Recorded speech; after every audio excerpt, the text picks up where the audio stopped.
Good morning. ഇന്ന് നമുക്ക് കിട്ടിയിട്ടുള്ളത് 7 ഓഫ് കപ്സിൻ്റെ എനർജീസാണ്. നിങ്ങളുടെ ജീവിതത്തിലെ പല മേഖലകളിലും നിങ്ങൾക്ക് പലതരം അവസരങ്ങൾ വന്നു ചേരുന്നതായിട്ട് കാണുന്നുണ്ട്. റിലേഷൻഷിപ്പിലാണെങ്കിലും കരിയറിലാണെങ്കിലും ഫൈനാൻഷ്യൽ കാര്യങ്ങളിലാണെങ്കിലും നിങ്ങൾക്ക് ഡിവൈനായിട്ട് കുറേ അധികം അവസരങ്ങൾ ഈ സമയം കൊണ്ടുതരുന്നതാണ്.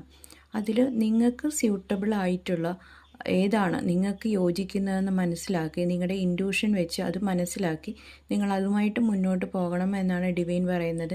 ഇതിലെ എല്ലാ അവസരങ്ങളും നല്ലതാവണം എന്നില്ല. ചിലതൊക്കെ ചില മോശപ്പെട്ട അവസരങ്ങളും ആയിരിക്കാം.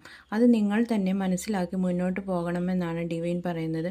മറ്റൊരു തരത്തിൽ പറഞ്ഞാൽ നിങ്ങൾ ഏതെങ്കിലും ഒരു ഇല്യൂഷൻ ആയിട്ടുള്ള ഒരു വേൾഡിൽ പെട്ട പോലത്തെ അവസ്ഥയായിരിക്കും ചിലർക്ക് ഉണ്ടാവുക. ഏതാണ് ശരി ഏതാണ് തെറ്റ് എന്ന് മനസ്സിലാക്കാൻ പറ്റാത്തൊരവസ്ഥ.